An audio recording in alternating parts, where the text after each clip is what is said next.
ಶ್ರೀ ಗುರುಭ್ಯೋ ನಮಃ. ಮಾಯಕಾರ ಪ್ರಭುವೇ ನಮಃ. ನಾನು ನಿಮ್ಮ ವಿದ್ವಾನ್ ಮೂಗೂರು ಮಧು ದೀಕ್ಷಿತ್ ಮಾತಾಡ್ತಾ ಇರುವಂತದ್ದು. ಇದೇ ತಿಂಗಳ 5ನೇ ತಾರೀಕಿಂದ ಶ್ರಾವಣ ಮಾಸ ಪ್ರಾರಂಭ.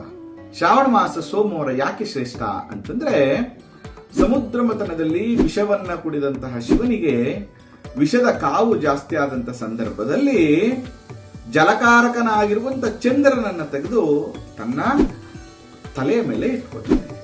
ಅದರಿಂದ ಯಾರೆಲ್ಲ ಈ ಶ್ರಾವಣ ಮಾಸದಲ್ಲಿ, ಅದರಲ್ಲೂ ಕೂಡ ಈ ಶ್ರಾವಣ ಮಾಸ ಚಂದ್ರನಿಗೆ ಸಂಬಂಧಪಟ್ಟಂತ ಮಾಸ. ಯಾಕಂದ್ರೆ ಹುಣ್ಣಿಮೆ ದಿನ ಶ್ರವಣ ನಕ್ಷತ್ರ ಬರುತ್ತೆ, ಅದಕ್ಕೆ ಇದು ಶ್ರಾವಣ ಮಾಸ ಆಗಿದೆ. ಅದರಿಂದ ಈ ಶ್ರಾವಣ ಮಾಸದಲ್ಲಿ ಚಂದ್ರನಿಗೆ ಇಷ್ಟವಾಗಿರುವಂತ ಮಾಸ ಮತ್ತು ಚಂದ್ರನ ವಾರ ಆಗಿರುವಂತ ಸೋಮವಾರದ ದಿನ ಶಿವನಿಗೆ ಅಭಿಷೇಕವನ್ನ ಮಾಡೋದ್ರಿಂದ ಕೋಟಿ ಫಲ ಪ್ರಾಪ್ತಿ ಆಗುತ್ತೆ ಅನ್ನುವಂಥ ಉದ್ದೇಶದಿಂದ ಶ್ರಾವಣ ಮಾಸದಲ್ಲಿ ಸೋಮವಾರದ ದಿನ ಶಿವನಿಗೆ ಪೂಜೆ ಮಾಡುವುದು.